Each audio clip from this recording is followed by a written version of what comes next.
I felt myself really spiraling with thoughts. Like, I would experience, like, in some moments, like, physical symptoms of anxiety, like my heart racing. Like, I would just be, like, in my bed, like, trying to fall asleep, and, like, the thought of having cancer and dying young and, like, all of these really, like, catastrophic and dark thoughts would just pile up in my head, and I wouldn't be able to sleep. And In the meantime, in live time, do you have cancer? no. This is a feature of worry and anxiety, that in live time, we can use our operating system to start anticipating the future about something that may or may not happen. And that's also the power of thought, a power we have inside that we can, in live time, be focused on what's actually happening, being in bed, or while we're in bed, we can actually be using this power to think about the past or to think about the future. And so you're saying before any awareness, you would just be using this power and really creating metaphorically nightmare situations inside your head about this. You didn't even know if you had this gene yet, and you're already imagining having it and what could possibly happen. Yeah. Hello, this is Got Your Back, all things mental health grounded in leading edge facts. I'm your host, Faith Escudero, licensed mental health counselor, school psychologist, elementary and special education teacher. Hi, I'm Ritu. I am a junior host on the podcast Got Your Back. I am an active client of the mental health counseling and 3 principles psychology for the past 2.5 years now. And I am a recent graduate from Northeastern University, and I was part of their 5-year program. Hi, I'm Ellie. I am the other junior host of Got Your Back. I've been an active client of mental health counseling in the 3 principles psychology for about 2 years now. I'm in my final semester of a 5-year engineering program at Northeastern University, and I started seeking counseling at around my 3rd year of that program.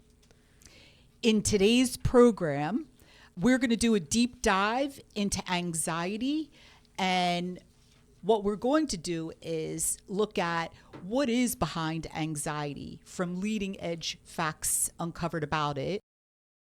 Then we're going to talk about examples of when we felt anxious and how we respond to it now with more mental health inside. And then we're going to get into simple how-to steps so you yourself can start understanding and responding to anxiety from new levels of awareness about it. When we're talking about anxiety, what we're really talking about is being fearful, experiencing fear about whatever is going on. Other versions of that, what we can find ourselves saying or experiencing is worry, being overwhelmed, self-doubt, panic, slightly different versions of experiencing fear about something that is currently happening in our life. Ellie, Ritu, do you want to talk a little bit more about what you've come to understand about anxiety? For me, when I've experienced anxiety, I think it comes with a lot of physical feelings. So I felt a lot of my heartbeat gets faster and I start shaking, and it's a physical sensation, but it's also kind of an internal sensation too, where my mind goes a million miles a minute, and it's just hard to stop myself from spiraling a lot of the times. But as I've been working through this 3 principles counseling, I think I've started to really see anxiety a lot as just a reaction to the outside, I think, more so than like a thing that's part of me. But yeah, that's definitely part of, or at least like an intro to what I've come to understand about anxiety. I've also noticed sometimes when you have felt anxious where you'll be a little more scattered with your attention. You'll kind of jump back and forth between things. Like, to me, that's a sign. Yeah, definitely. It's like I can't really think clearly at all, which is what I've come to learn the first sign that I was not using my mind super consciously. I even have some examples, even like just now actually in the recording studio. I feel like I was starting to experience a little bit of anxiety, and it kind of meant that I was focusing on 15 different things at once in my head and not really focusing on what was really important in the moment. I was just out of fear reacting to the outside and not really reflecting inside and thinking, what is the most important thing to focus on right now? What makes sense to focus on right now?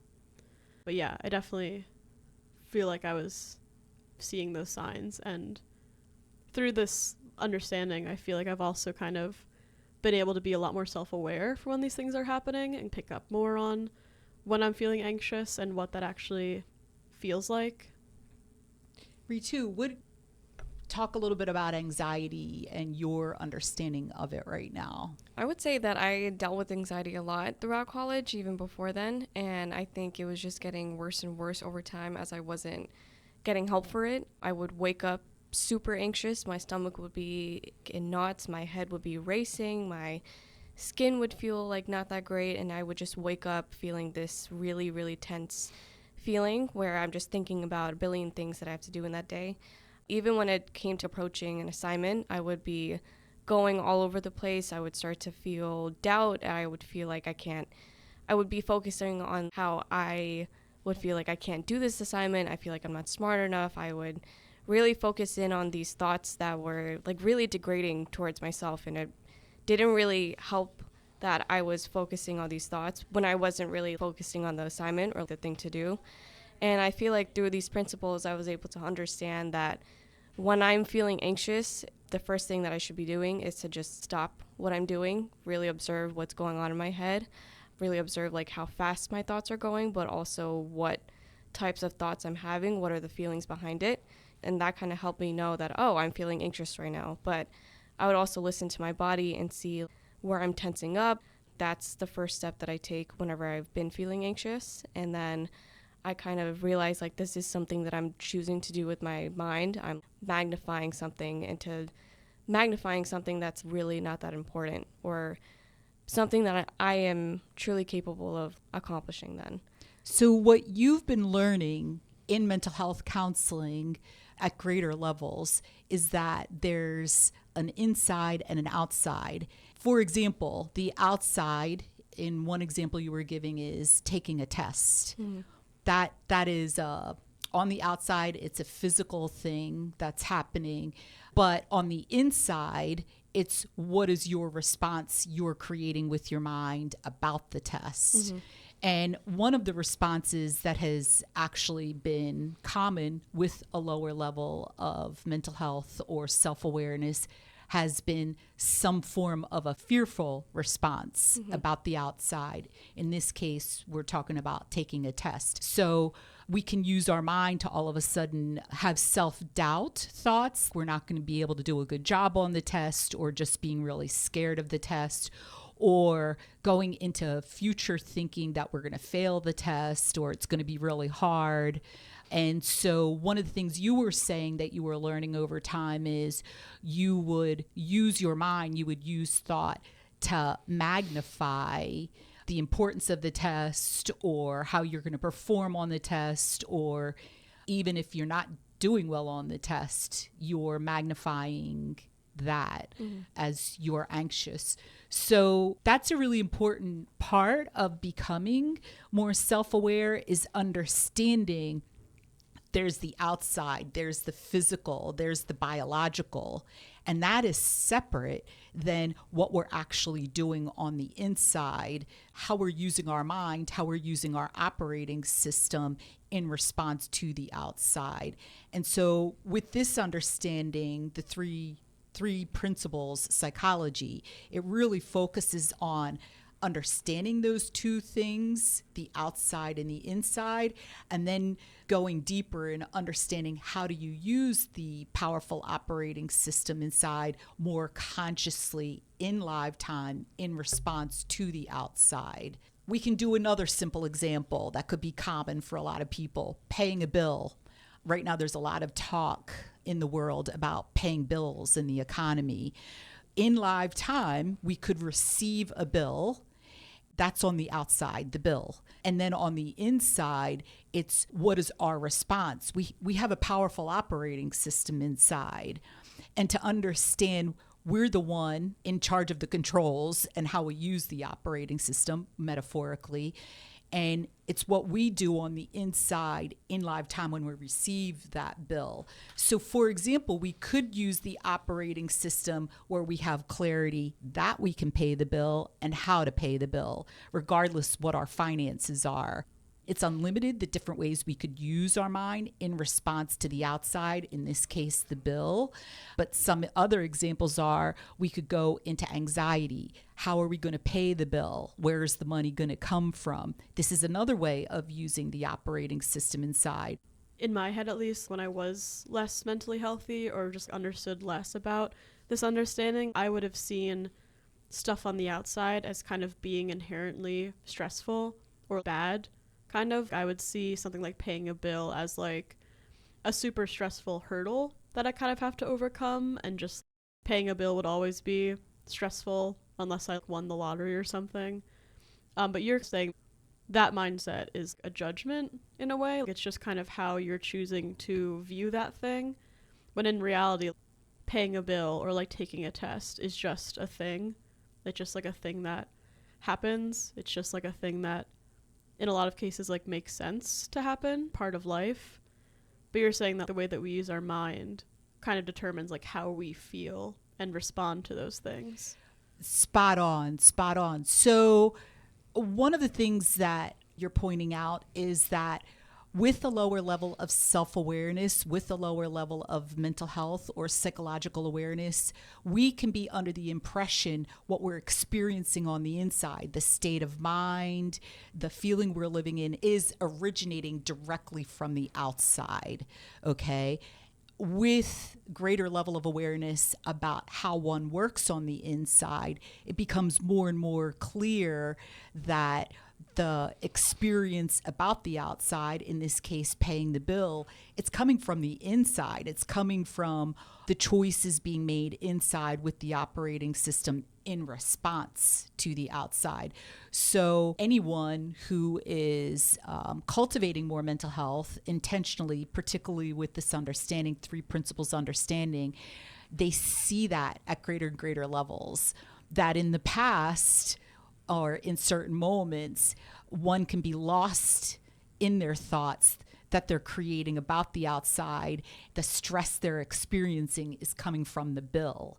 But over time, with greater and greater awareness, self-awareness about the operating system inside and where the feeling is originating, where the thoughts are originating, it becomes more and more clear, oh, I'm the creator of this response about the bill. This is totally separate. And really that becomes a very empowering thing to understand, oh, it's coming from inside, and I could be looking at this differently. I could be using my operating system much more consciously. The other point that you made was you didn't have any awareness at that time, or a little awareness, that you actually had a mindset about money. Okay. And that's, some people call that an attitude. And really it's just this idea that you've generalized about a particular thing in your life. And in this case, it would be money. And that can be a really common thing, that we develop just this set way of looking at something. And it's like we just go into this go-to attitude or mindset about it. So you were saying you just had a mindset that money is a stressful thing, like you would go into a fearful response about money. And then that really affects you were saying your biological functioning, like your heart would race more, you would feel tension in your body, your breathing would be more shallow. But it also would affect your decisions and actions about that bill, or about how you would utilize money or interface with money. Ritu, you've been understanding this 3 principles. You've been in mental health counseling for quite some time. Can you talk about an experience now, more recently, you had where in the past you would have looked at it in a more anxious way, and now you're more naturally responding to it in a more healthy way? Yeah, I would say something that I'm kind of going through right now is transitioning from completing college to trying to figure out what I want to do full time. And I think beforehand, before I started this counseling, I would have viewed this period to be a depressive period or a super anxious period. I would think that I don't know where I'm going with my life. I would go at it through fear and feel like I don't really know what's going to come to me later on. I guess it's like the fear of the unknown. I don't really know.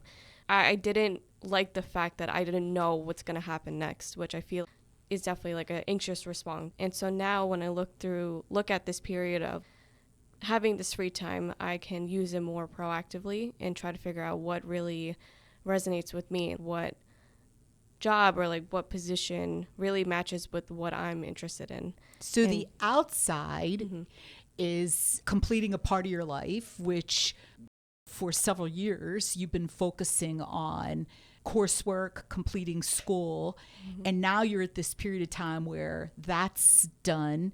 And now on the outside, it's what job am I going to have, or am I going to go to graduate school? Where's the money going to come from? How am I going to pay the bills? Where am I going to live? That's all on the outside. Yeah.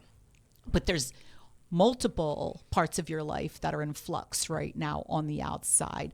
And then there's what you're doing on the inside. Before, you would have looked at it in a very fearful, anxious way. How's the money going to come in? Where am I going to work? Who's going to offer me a job? What do you find yourself doing now with greater understanding about your operating system inside? I feel like now with this period, I'm looking at it more from like a mindset of gratefulness, being grateful that I have this time to kind of venture out and see what I'm interested in. I also feel like, especially when it comes to job positions, I think a lot of people, including myself, can feel this job position will determine who I am as a person, like how much money I'm making, what position I'm in, like if it's an entry-level position or if it's higher up. With mental health counseling and this understanding, you've become more aware about this capability inside called innate wisdom, which we're going to go deeper into. And when we see in present time from innate wisdom, we're more clear from inside the direction for us to head in versus it's all about the outside deciding whether we're good enough or qualified enough, or this thing on the outside is representing who we are as a human being. It's more coming from the inside, from this inner knowing, from this gut instinct that this is the right job for me to take, the best direction for me to head in my life.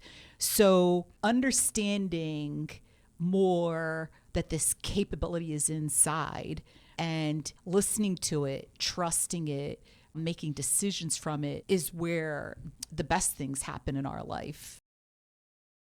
Can you speak a little more about that? What it is your understanding innate wisdom is inside, and how understanding at greater levels has changed the way you look at life for yourself? Well, I would say I think something that I always hear a lot, especially if like dangerous situations happen, is trust your gut, trust your instinct. But why not always apply that with any situation that you're going through? If you're completing an assignment, if you're doing a test, if you're going for an interview, why not just always trust your gut, trust your instinct? It shouldn't just be in a dangerous situation. You can also apply this principle or your innate wisdom to any situation that you're in. And innate wisdom is the source of when your gut informs you to do something, or you have this inner knowing. It's also the source of realizations, and that's how we experience clarity in lifetime, which is the opposite of listening to fearful thoughts or anxious thoughts or worried thoughts. It's also the source of creativity and healing.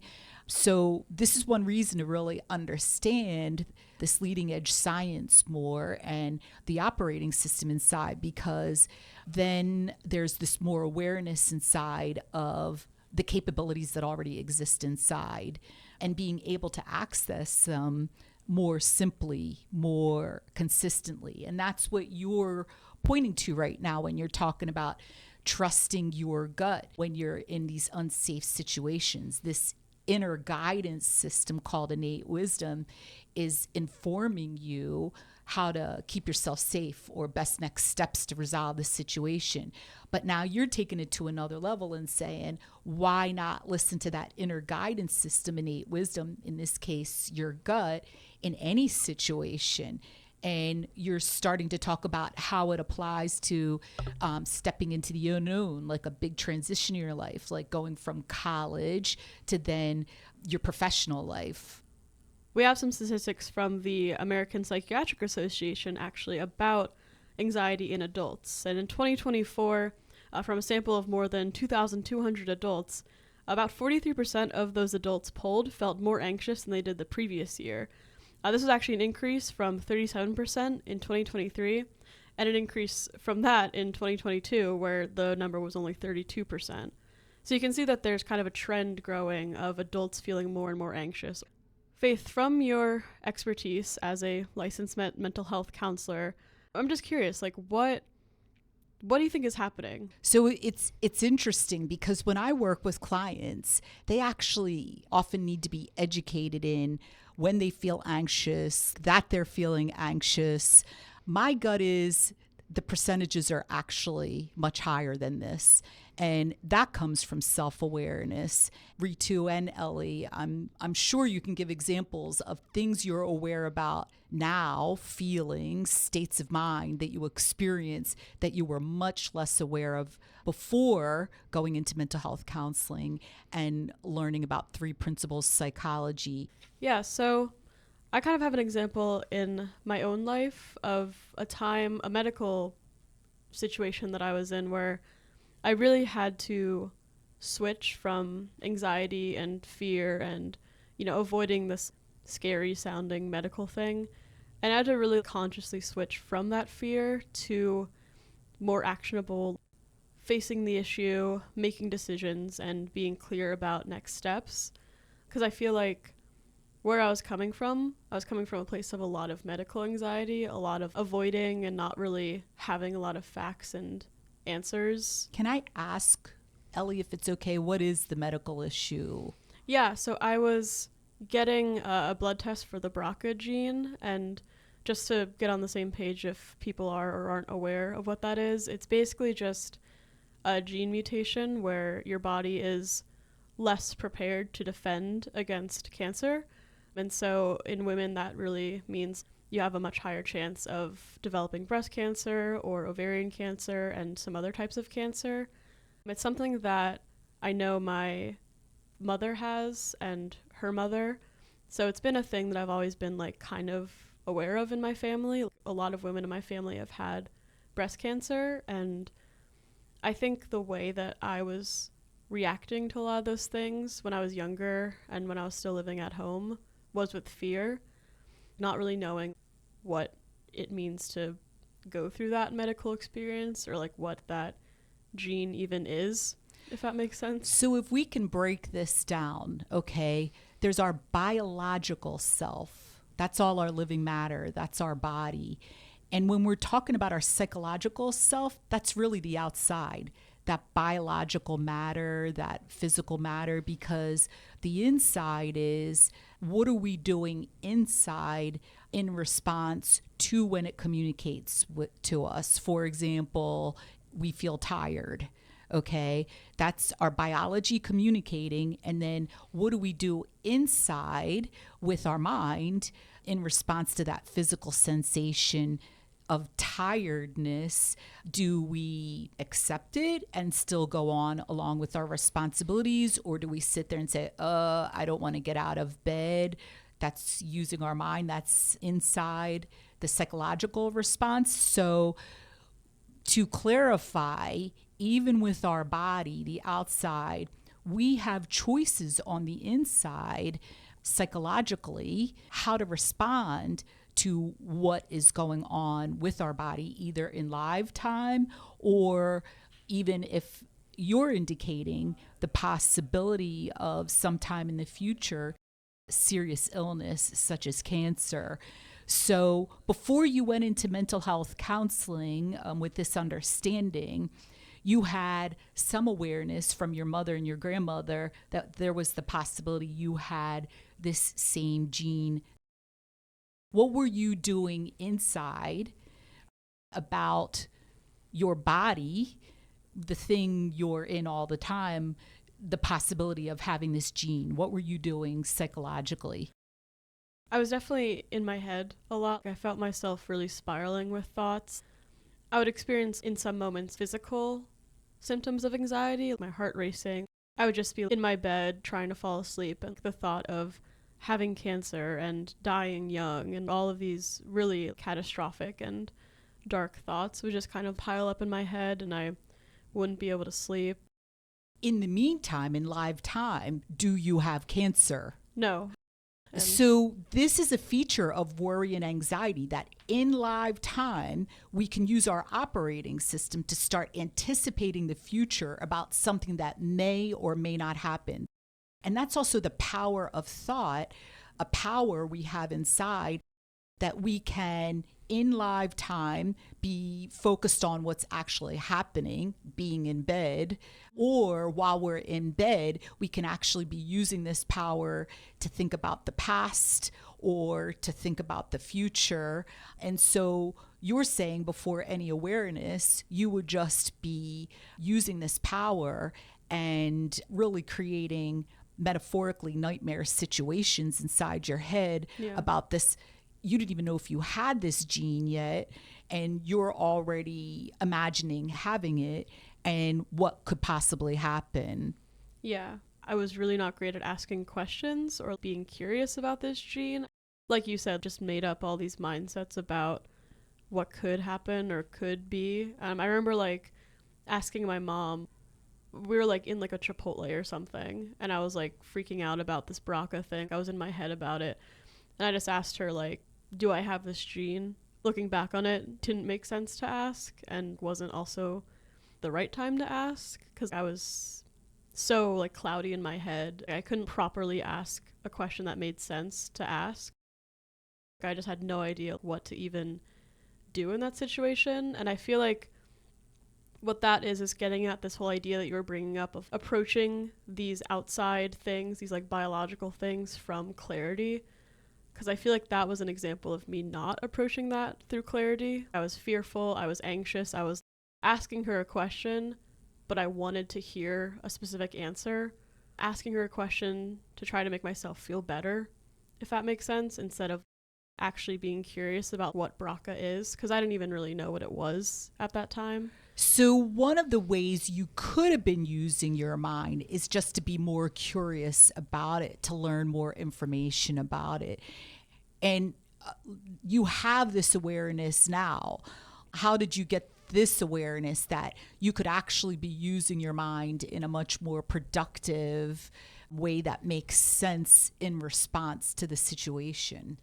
Yeah, a lot of it was just really investing in this understanding. And I think understanding that BRCA and the idea of having this disease, these are all things that exist outside. And also all the fears I was having about getting cancer and dying at a young age was also just entirely me making things up instead of in the moment. I could have been appreciating the health that I had. I could have been appreciating the fact that my mother survived breast cancer, just kind of looking at breast cancer and BRCA from a much more secure place, a much more like curious place. And I do think it's easy for me to say that now, but in the moment when I was having these fearful thoughts and I didn't have the understanding of three principles psychology and mind and thought, I feel like I wouldn't have realized that in that moment. What are you doing now, or what have you recently done from a healthier, more proactive way of using your mind in response to this gene and potential health crisis?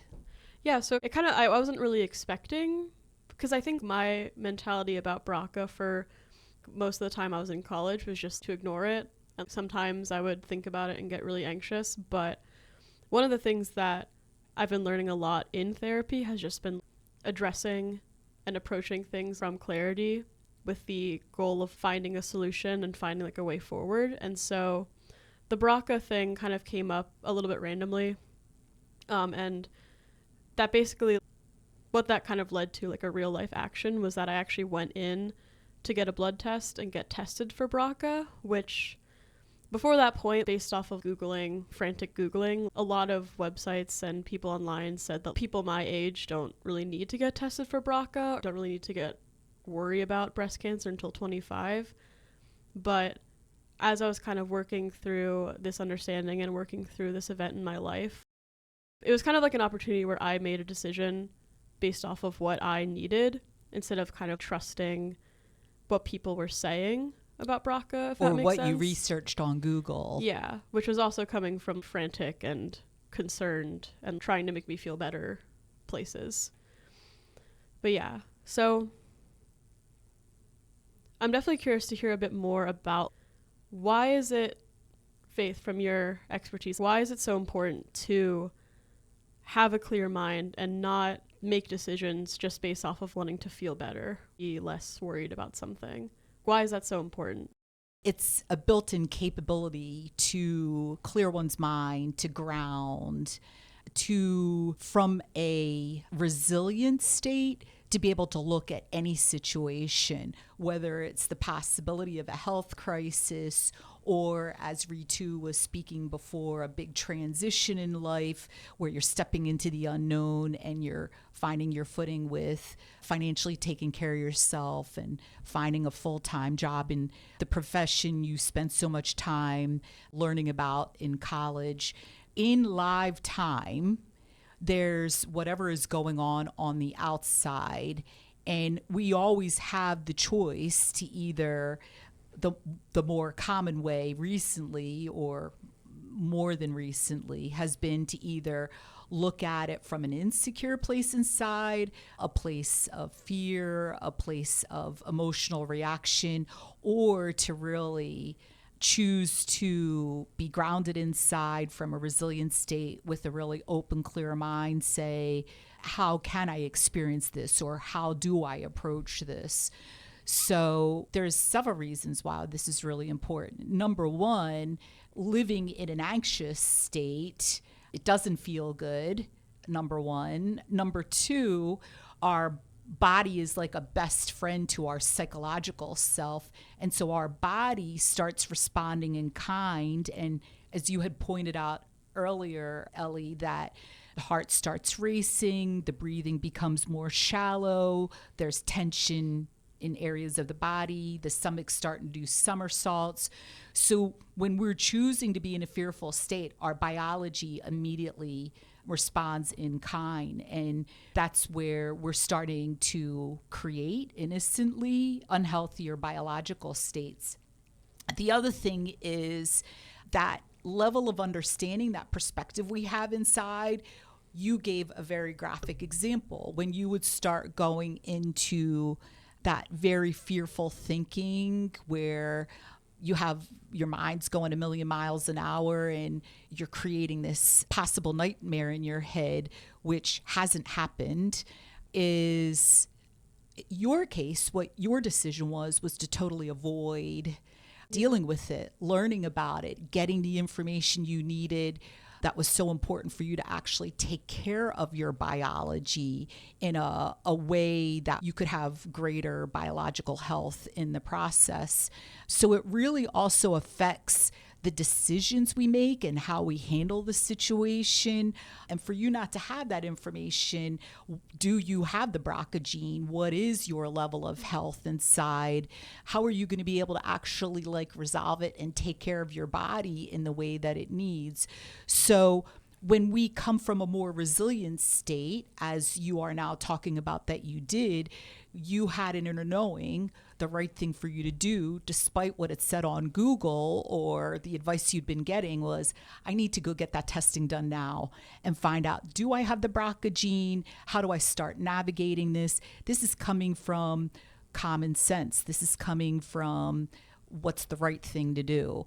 And so when we use our mind in live time to actually ground ourselves from a resilient state, we not only feel better inside, our biology is not, it's also in a healthier state. We're actually making decisions to actually address that situation and navigate it in a way that's going to be so much more useful and productive that we're starting to resolve it.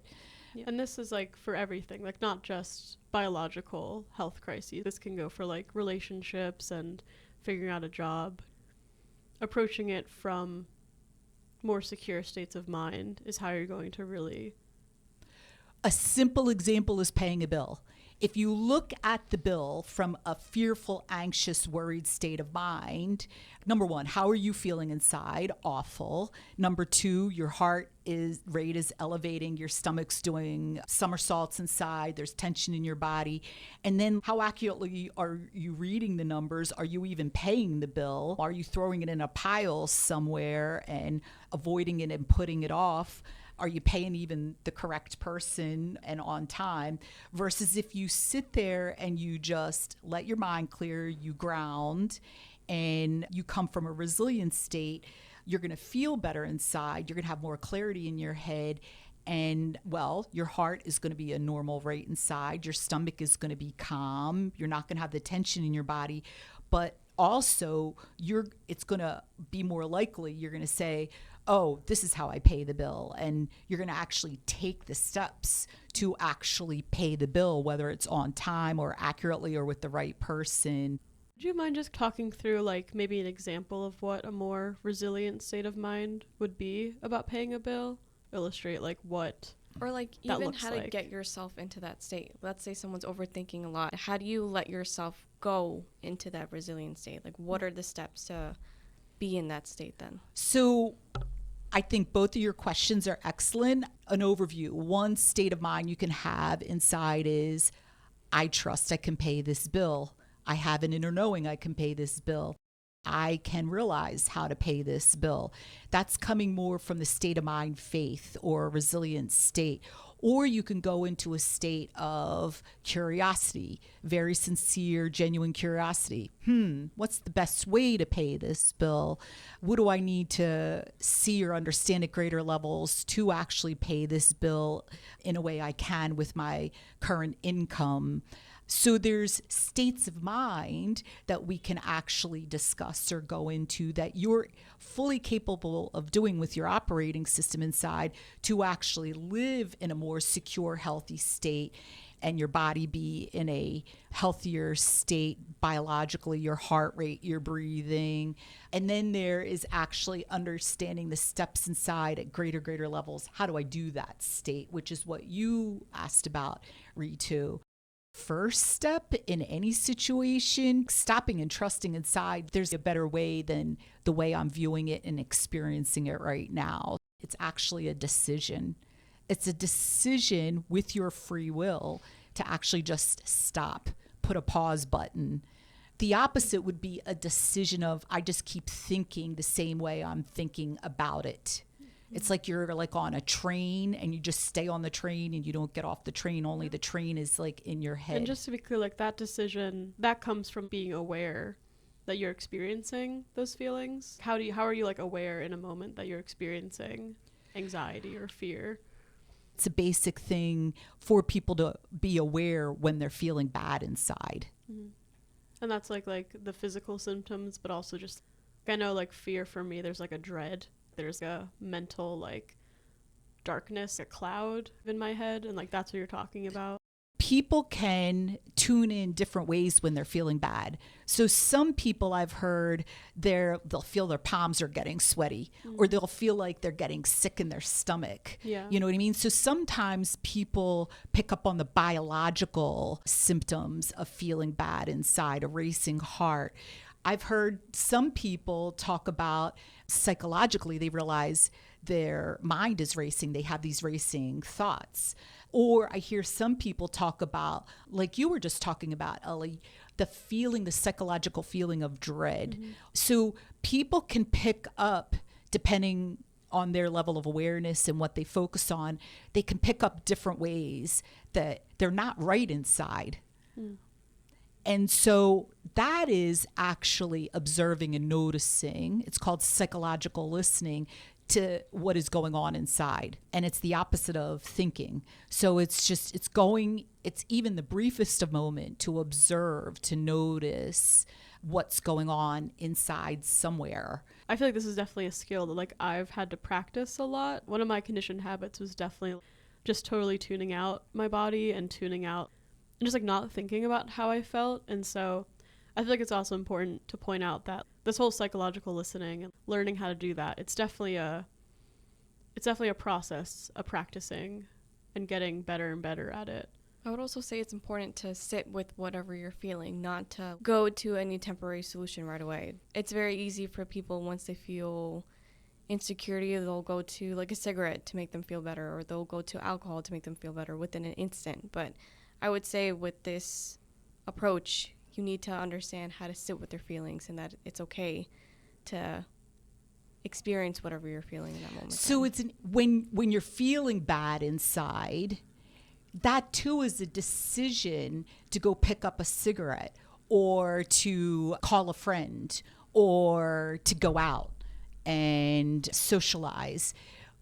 That is using one's free will and one's powerful operating system to make a decision, how I'm going to respond to this bad feeling.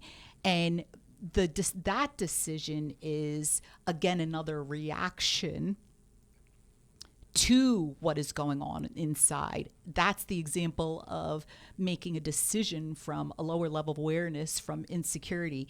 And those are called coping mechanisms to actually in the now see, even that person picking up that cigarette somehow knows they're feeling bad inside, and what they're making a decision to somehow resolve that or to make it go away. But a coping mechanism is a decision coming from insecurity, coming from a lower level of awareness, where you're actually reacting to the bad feeling inside and you're trying to temporarily make it go away. We can psychologically listen with any activity.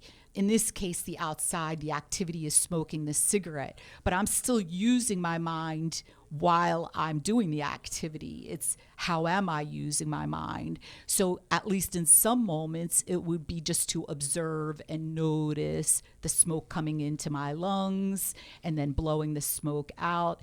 And it was what I was doing with my mind where my head actually cleared out. Some people, when they go smoke, they move to a different environment. And what happens is they start focusing on what's going on in that environment, and their head is clearing out from the stressful thoughts they were just having. So it's always about like what we do inside, and it's always about what is our level of awareness that we are doing something inside and what we're doing inside. And that is really the point of mental health counseling, particularly mental health counseling in 3 principles psychology, is becoming more and more aware that I'm doing something inside, that it's coming from inside and what I'm doing inside. We've talked a little bit about anxiety and the steps to take, and we're going to do some more thorough closure in a bit, but I did just want to kind of go back to my BRCA example. I was talking a lot about how in the past, before I started going into mental health counseling and really taking it seriously, I was feeling a lot of fear and anxiety about BRCA. I was feeling a lot of, why does this have to happen to me? Why did my parents even choose to have me? As I was saying before, like a lot of really dark thoughts. And since then, through counseling, I've been encouraged and also just decided for myself from higher mental health to actually begin the process of getting blood tests, talking to doctors and genetic counselors, and actually getting answers about BRCA and if I have it.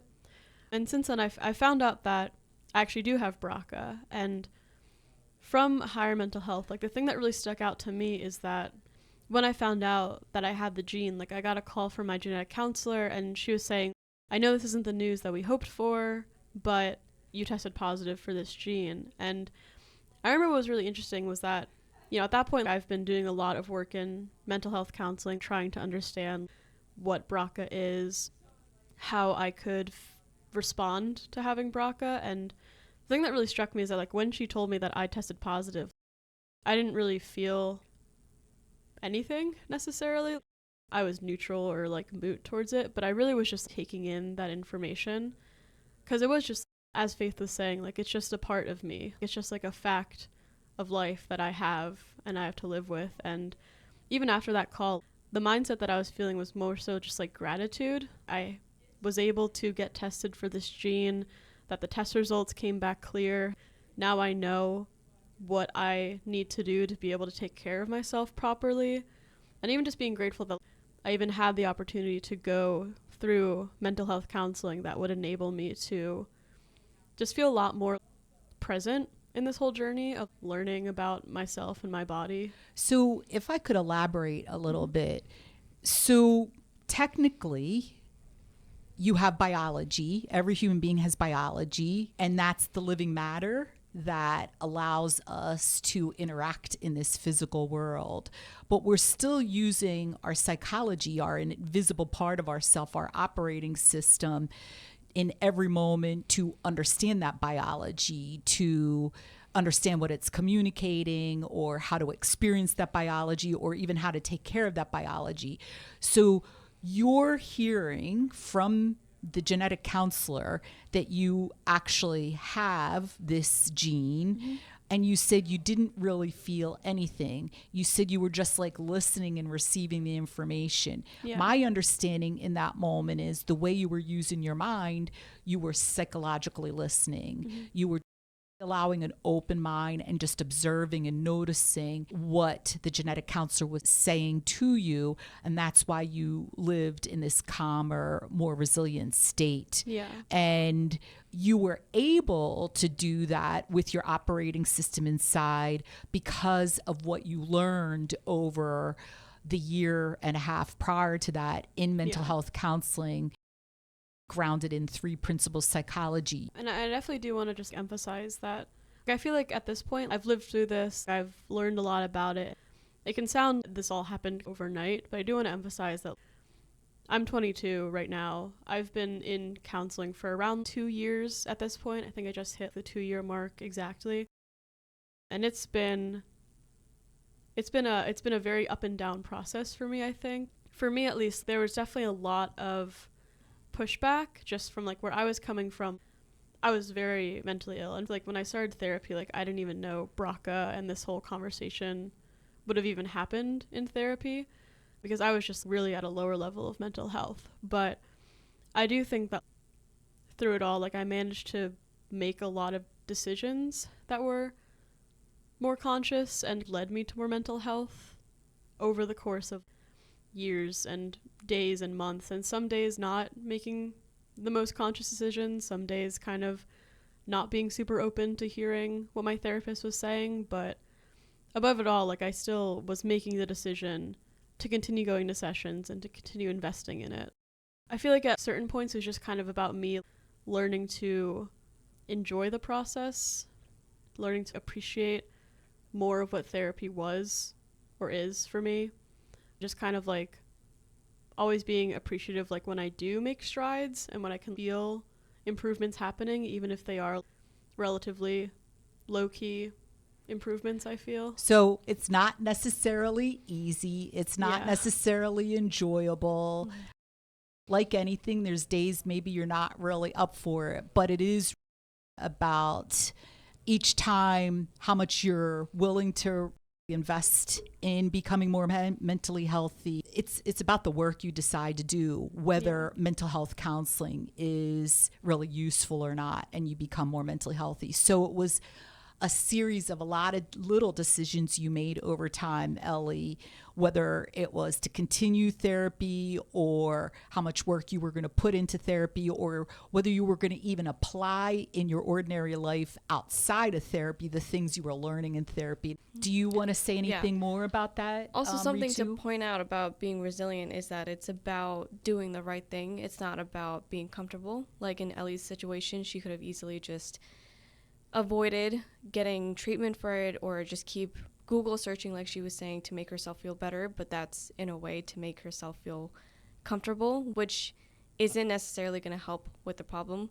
With her being proactive and getting help and being curious, that's how she was able to avoid being comfortable and get the help that she really needed and become more proactive. And in a way that this really helped her, from my perspective, really helped her to be more resilient inside and deal and understand this health issue with herself. I think you're saying something really important, and if we can just take a moment and kind of breathe it in and repeat it, it's about doing the right thing. It's not about being comfortable. Okay. And doing the right thing, just that phrase alone, saying that to yourself sometimes, That's choosing to listen more to innate wisdom, making more conscious choices. Being comfortable isn't, that could be more of a preference, or such as picking up a cigarette and smoking a cigarette. I look forward to in our next podcast looking at that more, when you chose to listen to that and actually do it inside for yourself, where that took you. Yeah. In smaller moments and in bigger moments. But I'm really glad you brought that up, Ritu. Yeah. Today we took our first steps in understanding anxiety, responding from worry to whatever's going on the outside. And there's been a lot of talk about that recently because, well, at least in the United States of America, and I'm sure in other parts of the world, there's been things that have been going on a much broader level politically and with the government, where a lot of responses have been fear or worry or anxiety or panic. And so we started breaking down the outside versus the inside, such as taking a test or paying a bill or having a health issue versus the feeling, the state of mind, the decisions are coming from the inside in response to that. We're going to dig deeper into this topic of anxiety, the steps to take to respond in healthier, more conscious ways to actually resolve these situations, live in a better feeling, live in a better state with our biology. So please come back and join us for the next session. It is worth your while for you to understand how you are capable of more than you think and to actually learn more what you are capable of doing. I'm your host, Faith Escudero with Got Your Back podcast. I'm your junior co-host, Ellie. I'm your junior co-host, Ritu. And I'm grateful that you joined us today, and we look forward to continue this conversation.